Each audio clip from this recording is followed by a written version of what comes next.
ভালোবাসার জায়গা মদিনা, ভালো লাগার জায়গা মদিনা, ভালোবাসার জায়গা মদিনা, ভালো লাগার জায়গা মদিনা। এত সুন্দর জায়গা কোথাও দেখি না, এত সুন্দর জায়গা কোথাও দেখি না, সাজিয়েছেন দয়াল রব্বানা ভালো লাগার জায়গা মদিনা। জোরে হবে না, চিল্লে হবে না, নারে তাকবীর, নারে তাকবীর। ভালোবাসার জায়গা মদিনা, ভালো লাগার জায়গা মদিনা। আল্লাহুম্মা সাল্লি আলা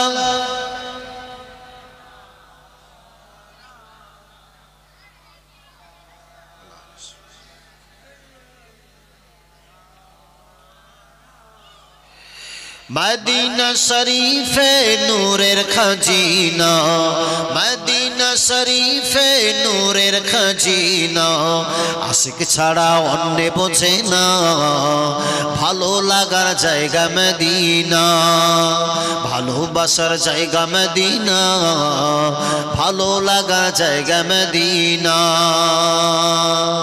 যতই দরুদ পড়ি তৃপ্তি মেটে না, যতই দরুদ পড়ি তৃপ্তি মেটে না, সুন্নতেও শান্তি থাকে না ভালো লাগা জায়গা মদিনা, ভালোবাসার জায়গা মদিনা, ভালো লাগা জায়গা মদিনা, ভালোবাসার জায়গা মদিনা, ভালো লাগা জায়গা মদিনা।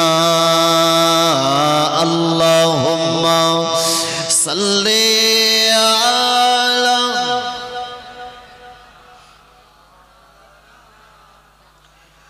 ওয়ালা আলিহি।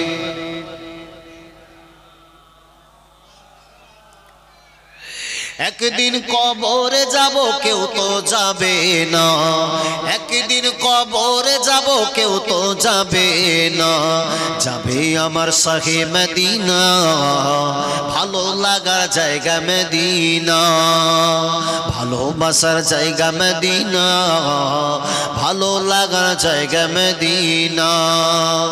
এত সুন্দর জায়গা কোথাও দেখি না, এত সুন্দর জায়গা কোথাও দেখি না, সাজিয়েছেন দয়াল রব্বানা ভালো লাগার জায়গা মদিনা, ভালোবাসার জায়গা মদিনা, ভালো লাগা জায়গা মদিনা। যতই দরুদ পড়ি তৃপ্তি মেটে না, যতই দরুদ পড়ি তৃপ্তি মেটে না, সুন্নতেও শান্তি থাকে না ভালো লাগা জায়গা মদিনা।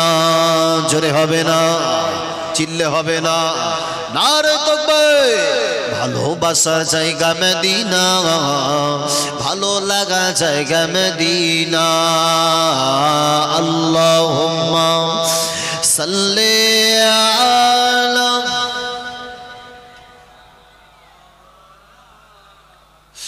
ওয়ালা আলিহি।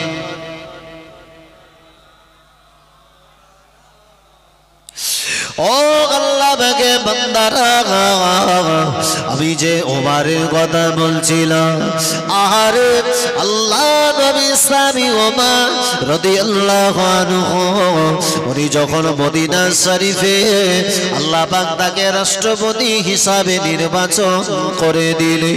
পৃথিবীর জমিনে অনেক রাজা বাদশার নাম আপনারা শুনেছেন, দুনিয়ার জমিনে অনেক মডেলকে আমরা মডেল বানিয়েছি, দুনিয়ার জমিনে অনেক নেতাকে আমরা জীবনের মডেল স্বরূপ করেছি। আরে আল্লাহ নবী সাহাবী ওমর রাদিয়াল্লাহু আনহু পৃথিবীর জমিনে কেমন রাষ্ট্রনায়ক হযরতে ওমর ফারুক রাদিয়াল্লাহু আনহু উনি যখন মদিনা শরীফে সম্পূর্ণ রাষ্ট্রপতির পদটাকে আসীন হলেন আল্লাহ নবী সাহাবী ওমর রাদিয়াল্লাহু আনহু গভীর রাত নিশাতে রাতে সমস্ত মানুষগুলাও যদি ঘুমিয়ে যায় আল্লাহ নবী সাহাবী ওমর রাতের বেলা মদিনার অলি গলিগুলা ঘুরে ঘুরে বেড়াতেন জোরে বলি আরো জোরে বলি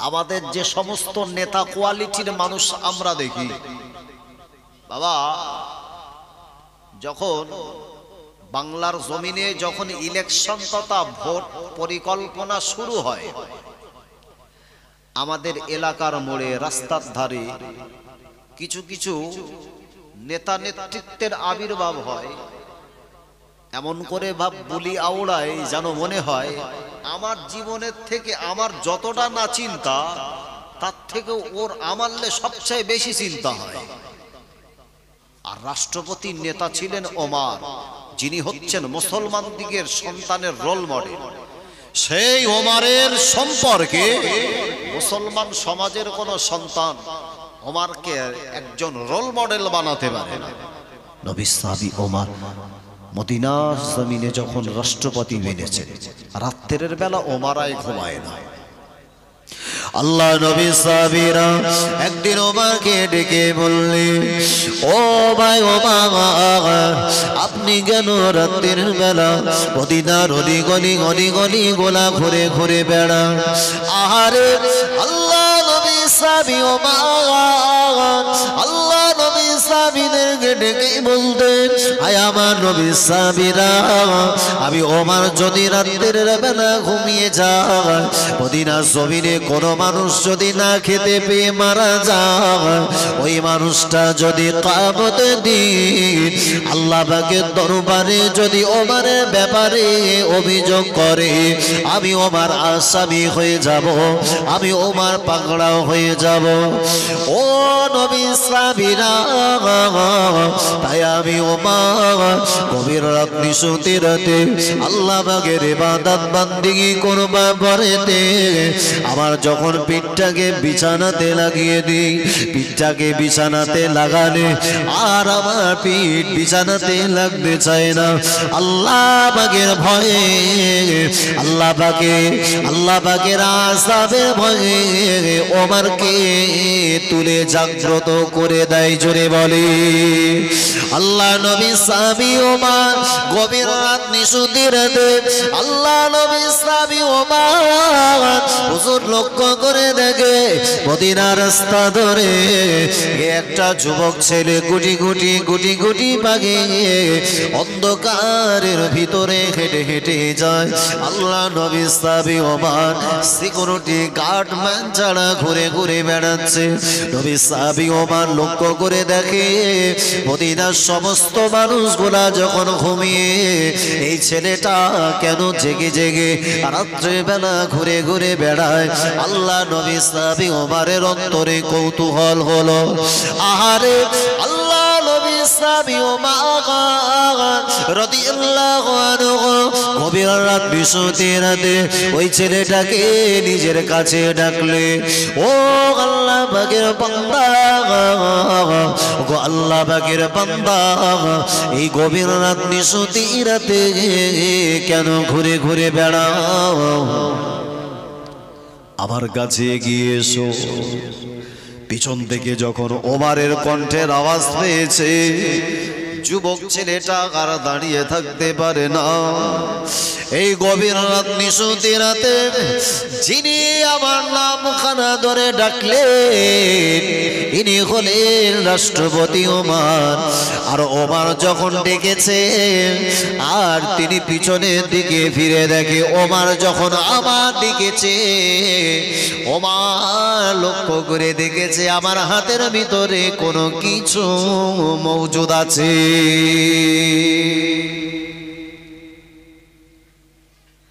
ওমর ছেলেটাকে ডেকে বলছেন এ বাবা এত গভীর রাত, নিষ্পত্তি রাতে রাস্তা দিয়ে একা একা হেঁটে যাও, তোমার কি ভয় হয় না? কোথায় যাও?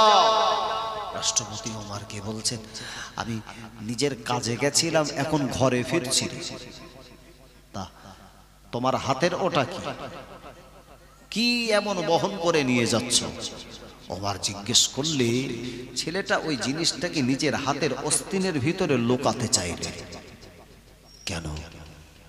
ওর হাতের ভিতরে যেটা রয়েছে ওমর যদি দেখে তাহলে ওর অবস্থা খুব খারাপ হবে। তার কারণ আমাদের কচিকাচারা যে জিনিসে সময়ে, এই সময়ে বেশি, সবচাইতে বেশি আসক্ত, যারে লাল পানি হিসাবে চিনি বা বোঝো। তবে ভাঙড় এলাকা আল্লাহ রহমত, শান্তির জায়গা। এদিককার কচিকাচারা এরা খাইটাই না, জীবনে চোখেও দেখেনি। যা বলি যে ভাঙড় থানা পার করে আশপাশের দিকে, অন্যদিকে হবে এটা। এখানকার আল্লাহ সব ওলি বান্দার বসবাস। আহা, তবে দুই এক সময় শুনতে পাওয়া যায় পচা খালে যেন দুটো একটা পড়ে রয়েছে। খুব ভালো। আল্লাহ নবী সাহাবী ওমর গভীর রাত, নিশুতি রাতে ছেলেটাকে ডেকে বলে, ও আল্লাহ পাকের বান্দা, তুমি আমাকে দিয়ে কি লুকাতে চাও? এগিয়ে এসো, এগিয়ে এসো। আল্লাহ নবী সাহাবী ওমর কথাটা বলবার পরেতে যুবক ছেলেটা ভীত কম্পিত হয়ে গেল। গুটি গুটি গুটি গুটি গুটি গুটি পায়ে আল্লাহ নবী সাহাবী ওমরের সম্মুখে এসে দাঁড়িয়ে গেছে। আরে আল্লাহ নবী সাহাবী ওমর রাদিয়াল্লাহু আনহু যুবক ছেলেকে ডেকে বললেন, যুবক তোমার হাতের জিনিসটা একটাবার আমার হাতে দিয়ে দাও। যুবক ছেলেটা আরো কাবার মাত্রাটা বেড়ে গেল।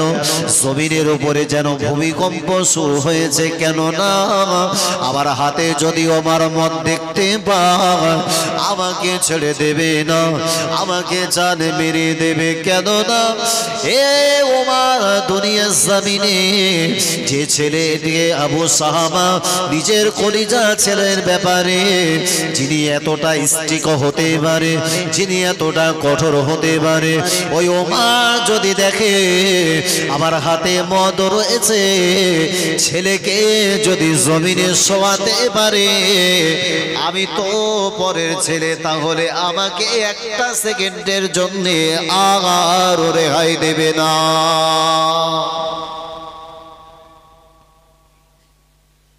ছেলে আবু সাহামার সম্পর্কে নবী সাহাবীরা বলছেন, আপনার ছেলে মদ পান করেছে।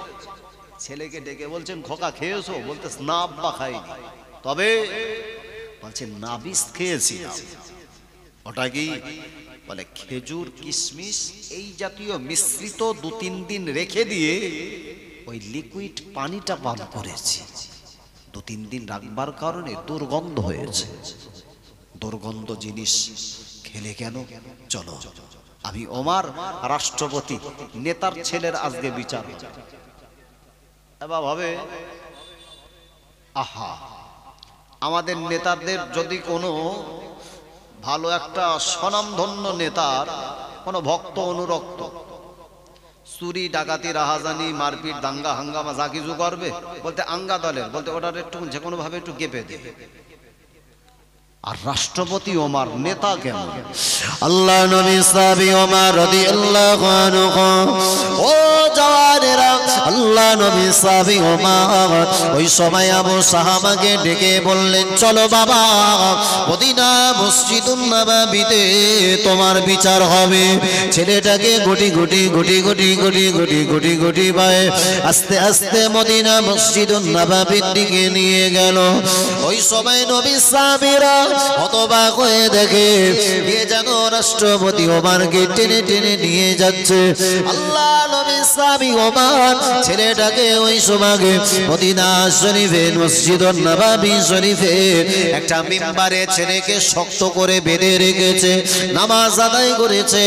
নামাজ পরিসমাপ্তিতে আল্লাহ নবী সাহাবীদেরকে ডেকে বললেন, ও আমার নবী সাহাবীরা, দাঁড়িয়ে যাও, দাঁড়িয়ে যাও, আমার ছেলে মদ্যপান করেছে, তার বিচার হবে।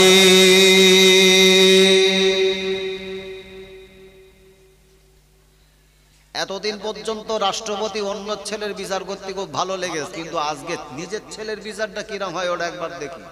এই দেখার জিনিসটা বা ইন্টারেস্টের হবে কি হবে না? পরিবারের আপনজন আল্লাহ নবী সাহাবী ওমর রাদিয়াল্লাহু আনহু ছেলেকে আস্তে আস্তে গুটি গুটি মায়ে ও যখন তার নিকটস্থ হয়ে গেল, আল্লাহ নবী সাহাবীরা ওই দিনে সবাই যেন দর্শকের ভূমিকা পালন করে দাঁড়িয়ে রয়েছে। আহারে আল্লাহ নবী সাহাবী ওমর ওই সময় একজন জল্লাদকে ডাক দিলেন, ও বাবা জল্লাদ, হাতে চাবুক ধারণ করো, আমার ছেলের উপরে ৮০টা বেতের আঘাত মেরে ইসলামের আইন তার উপরে জারি করো। আল্লাহ নবী সাহাবী ওমরের কথাটা শুনবা বলে দে জল্লাদ নিজের হাতে চাবুক ধারণ করেছে। আল্লাহ নবী সাহাবী ওমর নিজে একজন দর্শক হিসাবে দাঁড়িয়ে রইল। জল্লাদ যখন নিজের হাতে চাবুক দ্বারা বাচ্চাটার দিকে একটা বেতের আঘাত মেরেছে, জমিনের উপরে বাচ্চাটা চুপটি মেরে দাঁড়িয়ে আল্লাহ নবী সাহাবী ওমর লক্ষ্য করে দেখে দ্বিতীয় বেতের আঘাত মারলেন, বাচ্চা জমিনের উপরে নড়ে না, ওই জায়গাতে একেবারে চুপ মেরে দাঁড়িয়ে তিনটে বেতের আঘাত মারা হলো, ছেলে তাও নড়ে না। জল্লাদকে এবার ডেকেছে, বলতে শোন, রাষ্ট্রপতির ছেলে বলে কি আদর করতিস রে খোকা? হ্যাঁ, তোর কি ভয় হয় রাষ্ট্রপতির ছেলের একটু বড় যদি জোরে মারা হয় তা ওই চাবুক আমার গায়ে পড়ে কিনা এরকম ভয়টাই লাগে। বলতেছে একটুকুনি ভালো করে জোরে বাড়ি দে, যদি বাড়ি জোরে হয় ও জমিনে দাঁড়িয়ে থাকতে পারে নাকি? আমাদের সমাজে দেখবেন যদি কেউ জেনা করে ধরা পড়ে তার বিচার হয় মসজিদের ইমাম সাহেবের ডেকে লেছে, হয় হাতে একটা জুতো দেয়, বলতেছে এরকম করে শুধু শোভাও। কি করো? বলতে না একটা ঝাঁটার কাটি না, পিটি এরকম করে আস্তে আস্তে আঘাত করে যেন ছেলে খেলাবি। পৃথিবীর জমিনে যদি আপনার বিচার ব্যবস্থা যদি সঠিকভাবে প্রতিষ্ঠিত থাকে, দুনিয়ায় থাকবে না রাহাজানি, দুনিয়াতে হত্যা থাকবে না, দুনিয়ার জমিনে মারপিট থাকবে না, দাঙ্গা থাকবে না, হাঙ্গামা থাকবে না, অন্যের প্রতি জুলুম অত্যাচার হবে, আর এখানে দর্শকের মতো ভূমিকা পালন করবা ওসব চলবে না।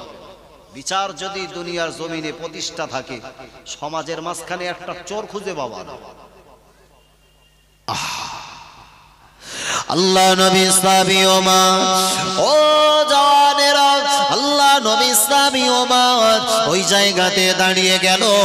যখন জাল্লাদ চতুর্থ বেতের আঘাত করেছে, তথাপিও বাচ্চাটা জমিন থেকে নড়ে না। ওই সময় হযরতে ওমর রাদিয়াল্লাহু আনহু নিজের হাতে চাবুকটা ধারণ করলেন গো। নিজের হাতে চাবুক ধারণ করে ওই চাবুকের আঘাতে ছেলেটার পিঠের উপরে ওমর যখন একটা বেতের আঘাত মেরেছে, আহারে জমিনের উপরে বাচ্চাটা দাঁড়িয়ে থাকতে পারে না, কাটা কবুতরের মতো ছটফট করতে লেগেছে। আল্লাহ নবী সাহাবী ওমর আবার দ্বিতীয় বেতের আঘাত মারলেন, জমিনের উপরে পড়ে বাচ্চাটা লুটোপুটি খায়। আল্লাহ নবী সাহাবী ওমর বললেন, ও বেটা সবর করো, সবর করো, আজকে তোমার কত কাঁদা আমার কর্ণ কোয়ারে পৌঁছাবে না। বেটা এত কান্নাকাটি করে, এত নানাসারি করে। আব্বাকে ডেকে বললেন, আব্বা যান, আপনি আমাকে ছেড়ে দেন গো আব্বা, আমাকে আর জানে মানেন না। বাবাজি নবী সাহাবী ওমর তথাপিও তার কথাটাকে কর্ণ কোহরে নিলেন না। একজন প্রকৃত বিচারকের ভূমিকা পালন করে ছেলেটার উপরে 40টা বেতের আঘাত মারার পরেতে বাচ্চাটা জমিনের উপরে পড়ে লুটোপুটি খেতে লেগেছে। আল্লাহ নবী সাহাবীরা হযরতে ওমরকে ডেকে বলেন, ভাই ওমর, আর মারেন না, মারেন না, আপনার ছেলেটা জমিনের উপরে পড়ে গেছে গো, বাচ্চাটা নড়তে পারে না, বোধহয় শ্বাস প্রশ্বাস বন্ধ করে দিয়েছে, আপনার ছেলে বোধহয় মারা গেছে, মরে গেছে, মারা গেছে। আল্লাহ নবী সাহাবী ওমর ওই সবাই নিজের ছেলের নাসিকার কাছে হাতটাকে যখন নিয়ে গেল, লক্ষ্য করে দেখে বাচ্চাটা আর কোনো শ্বাস প্রশ্বাস ছাড়ে না। আল্লাহ নবী সাহাবী ওমর ওই সময় নবী সাহাবীদেরকে লক্ষ্য করে বলেছিলেন, ও আমার নবী সাহাবীরা, বাবা নবী সাহাবীরা, আমার ছেলেটার গোসলের ব্যবস্থা করো, আমার ছেলে বোধহয় মারা গেছে গো। আল্লাহ নবী সাহাবীরা হযরতে ওমরের ছেলেকে সুন্দর করে গোসল দিলেন, জানাজার ইমাম হয়ে গেল ওমর। নিজের ছেলেটার জানাজার নামাজ আদায় করে, কিন্তু না না, আল্লাহ নবী সাহাবী ওমরের চোখের কোণাতে এক ফোঁটা পানি আসে না। আল্লাহ নবী সাহাবী ওমর নিজের ছেলের কবরে নামলেন, বাচ্চাটাকে কবরে শুইয়ে দিলেন, লক্ষ্য করে দেখা যায় তথাপি ওমরের চোখে এক ফোঁটা পানি দেখতে পাওয়া যায় না। ছেলেটাকে সবাই যেমন করে মাটি দিতে থাকে, ওমর নিজের হাত দ্বারা বাচ্চাটার বুকের উপরে মাটি দিতে থাকে। আল্লাহ নবী সাহাবীরা চলে যাবে, নবী সাহাবী ওই সময় ওমর আবার নবী সাহাবীদেরকে ডেকে বললেন, ও আমার নবী সাহাবীরা চলে যাবেন না, দাঁড়িয়ে যান, দাঁড়িয়ে যান। কেন না, আবার নবীর হাদিসে রাসূল ছিল, যদি কোনো মানুষ মদ পান খেতে গিয়ে যদি প্রকাশ্য কোনো বিচারকের আওতায় আসে, ওই ছেলেটার উপরে 80টা বেতের আঘাত মারা হবে। আমার ছেলেটাকে 40টা বেতের আঘাত করবা বলে দে। ছেলেটা যখন দুনিয়ার জমিন থেকে মারা গেল, আমার ছেলেটার বাকি 40টা বেতের আঘাত বাকি আছে।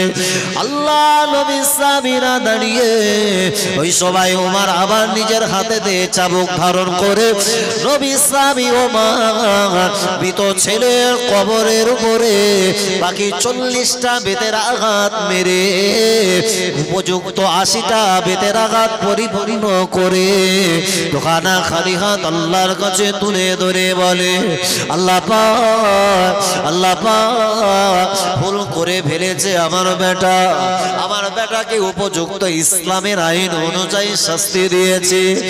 ও রব্বুল আলামিন, আল্লাহ ওমর নিজের ছেলের ব্যাপারে কোনোভাবে লুকাচুরি করে না, বরং আপনার ইসলামের আইনটাকে পৃথিবীর জমিনে জিন্দা রাখতে গিয়ে নিজের ছেলেটাকে কবরে শুইয়ে দিয়েছি আল্লাহ। এ কারণে কিয়ামতের মাঠে ওমরকে যেন আসামি বানাবে না। জোরে বলে, চিল্লে হবে না, নারে তাকবীর, নারে তাকবীর। ওমর নিজের ছেলেকে কবরে শুইয়েছে মদ খাওয়ার কারণে, আর আঙ্গাকসি যখন মদ খেয়ে বাড়ি আসে মাতলামি করতেছে, বাপ দরজা খুলে দিচ্ছে, বলতেছে বউটা যখন গন্ডগোল করতে বলতেছে আজকের দিনটা ছেড়ে দাও, ওরা কোনোদিন করবে না। কি ভালোবাসা মহব্বত রে বাপ। ও কারণেই গায়ের কম অমুসলিম যত না এই মদ্যপায়ী হয়েছে, এই ইয়াংস্টার মুসলিম সমাজের ছেলেরা সবচাইতে মদে আসক্ত হয়েছে। গায়ের কম অমুসলিম মানুষগুলা যতটা তাসের প্রতি আসক্ত না হয়, তার চাইতে মুসলমান সমাজের ভিতরে তাসের আড্ডাখানা সবচাইতে বেশি দেখতে পাওয়া যায়। মুসলমান পাড়ায় লটারির দোকানের টিকিট বাপ যে হারে চলে, ঘোষপাড়ায় দেখতে পাওয়া যাবে না, কাওড়া পাড়ায়ও পাবো না। বাকায়দায় মাশাআল্লাহ খুব সুবহানাল্লাহ করে জ্বালাচ্ছে, আবার টিকিট কাটতে যাচ্ছে ইমাম সাহেবের হাতে হাতে মোজাবা করে যাচ্ছে, বলতে হুজুর আজকে একটু ভালো করে খাস কর দোয়া কর দিয়ে দিন। কি হবে? বলতেছে আজকে ভাগ্যের সাথে খেলা করে। কিছু কিছু টাটকা হারামখোর রয়েছে ছয় বারাতের রাত্রি, বলতে ওই দিনটাকে স্পেশালি টিকিট কাটতে দেয়। বলে কেন? বলে ছয় বারাত নাকি ভাগ্য রজনী। বোঝো? আহা, আচ্ছা, ওমারের ছেলেকে যদি ওমার নিজে কবরে শোয়াতে পারে, অন্য কোন ছেলের হাতে যদি মদ থাকে তাহলে তার অবস্থা কি হবে? ওমার ছেড়ে দেবে? ও তখন অন্তরে না বাপ 1.5 টাকা বার্ষিকে শুরু হয়েছে, ওমারের হাতে ধরা পড়ে গেছে। কি হবে? বলতে খোকা হাতের যে জিনিসটা আছে ওটারে আমার একটু দেখাও না। ও তো দেখাবে না, একটা হুমকি দিতে, কি আছে দেখি। হাউ হাউ করে কেঁদে ফেলেছে ওমারের কণ্ঠের আওয়াজ শুনে।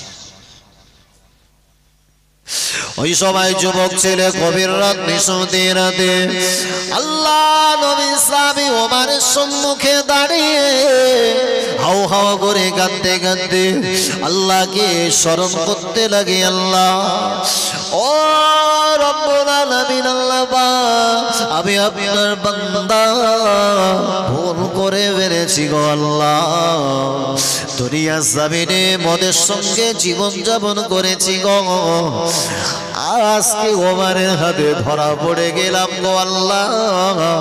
আমার হাতের জিনিসটা যদি ওমারের হাতে দেওয়া হয়, ওমার তখন মদ হিসাবে শনাক্ত করবে, আমাকে বিচারকের জায়গায় নিয়ে যাবে গো।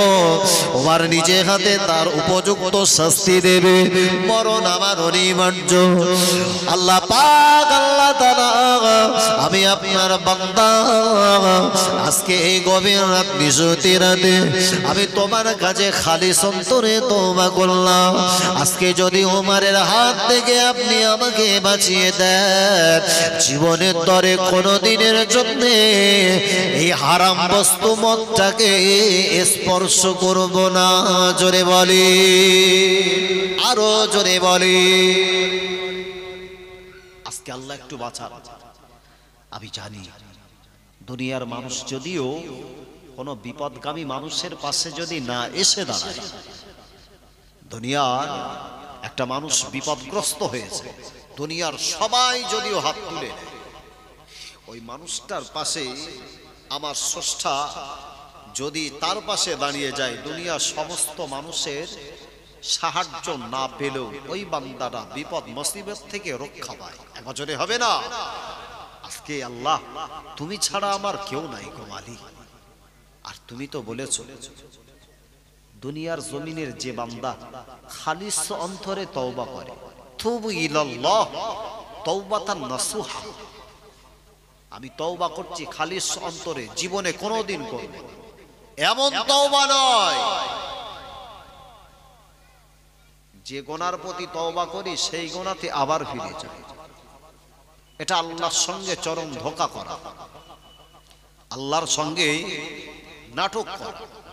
এমন নয়, বান্দা খালিস অন্তরে আল্লাহকে স্মরণ করলেন, আল্লাহ তুমি তো বলেছো উদউনি, তুমি আমার ডাক, আমি তোমার ডাকে আমি রব স্রষ্টা সর্বক্ষণের জন্য সাড়া দিয়ে থাকি। একবার চিল্লে হবে না?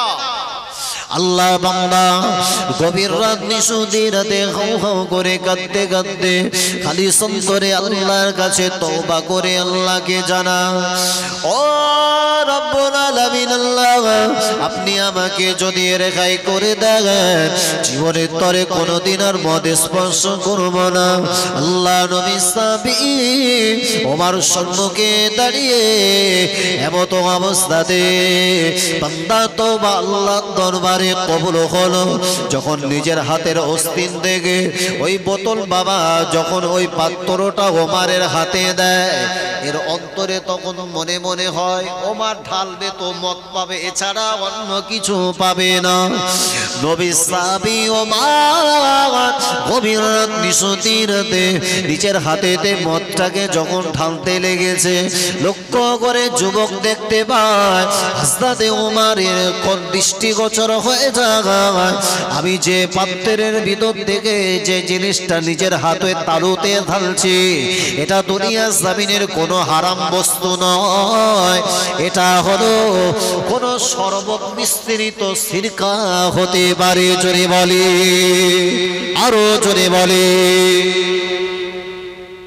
কোন এটা ফলের রস নিংড়ানো কোন ফলের জুস হতে পারে, যেটা সম্পর্কে কিতাবধারীগণ বর্ণনা দিয়েছেন ওটা ছিল মূলত সিরকা।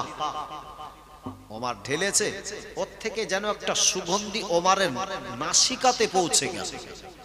ওমর রাদিয়াল্লাহু আনহু বললেন, বাবা সিরকা তো তোমার এই বোতলে ছিল, তাহলে ভীত প্রদর্শিত হচ্ছিলে কেন? কেন এত তুমি প্রকম্পিত হচ্ছিলে রে বাবা? হাতে দিতে দ্বিধাবোধ করছিলে কেন? আল্লাহ নবী ইসলামী কথাটা শুনবা মানে আমার নবী মাকে ইসলামী ওমর রাদিয়াল্লাহু আনহু ওই সময় যুবককে বললেন, যুবক ও আল্লাহ বাগের যুবক বান্দা, এত পরিমাণে কেন ভীত কম্পিত হচ্ছিলে গো? নবী ইসলামী কথাটা শুনবা পরে চোখে পানি ধরে রাখতে পারে না, চোখ দিয়ে ফোঁটা ফোঁটা ফোঁটা ফোঁটা ফোঁটা ফোঁটা পানি গড়িয়ে যায়। ওই সময় ওমরের হাতটাকে জড়িয়ে ধরে ওমরে ফারুক রাদিয়াল্লাহু আনহুকে ডেকে বলে, ওগো রাষ্ট্রপতি ওমর, কি কথা জানাবো? আমার হাতেতে কোনো সিরকা ছিল না, আমার হাতেতে কোনো রকম অন্য কোনো বস্তু ছিল না, আমার হাতের মদের বোতল ছিল, ওতে সম্পূর্ণ মদে পরিপূর্ণ ছিল, কিন্তু যখন তুমি হাতেতে ঢেলেছ আমার আল্লাহ পাক ওই মদের পরিবর্তে আল্লাহ সম্পূর্ণ রূপে সিরকাতে পরিবর্তন করে দিয়েছেন। জোরে বলে, আল্লাহ পাকের দরবারে গভীর রাতে খালি সুন্দরে তোমার সম্মুখে দাঁড়িয়ে আল্লাহকে স্মরণ করে বললাম, আল্লাহ আপনি আমাকে ক্ষমা করে দেন গো আল্লাহ, এতদিন যা গুনার কাজ করেছে আর কোনো দিনের জন্য এমন খারাপ ইয়াদ নাপাক বস্তু আমার জাবানেতে দেব না। আল্লাহর কাছে তওবা করলাম, আল্লাহ পাক কবুল করে নিয়েছে, আল্লাহ পাক কবুল করে নিয়ে আজকে তোমার সম্মুখে মদটাকে আমার আল্লাহ সিরকাতে রূপান্তর করেছে। জোরে হবে না, চিল্লে হয় না, নারে তাকবীর। হ্যাঁ, তাই তো আল্লাহর কোরআন বলেছেন, ইন্নাল্লাহা ইউহিব্বুত তাওয়াবিন ওয়া ইউহিব্বুল মুতাতাহহিরিন। আল্লাহ পাকের ঘোষণা, দুনিয়ার জমিনে আমি আল্লাহ দুটো বান্দাকে খুব বেশি বেশি ভালোবাসি। দুই শ্রেণীর বান্দাকে আমি আল্লাহ খুব মহব্বত করি, ভালোবাসি। তাদের ভিতরে এক শ্রেণীর বান্দা হলো তারা দুনিয়ার জমিনে যারা গুনাহ করার পরে অনুতপ্ত হয়, ওই অনুতপ্ত হয়ে ভীত সন্ত্রস্ত হয়ে আল্লাহর কাছে খালি সন্তরে তওবা করে। তওবাকারী বান্দাকে আমার আল্লাহ পৃথিবীর জমিনে সবচাইতে ভালোবাসার প্রিয় পাত্র বানিয়ে নেয়। একবার জোরে হয় না?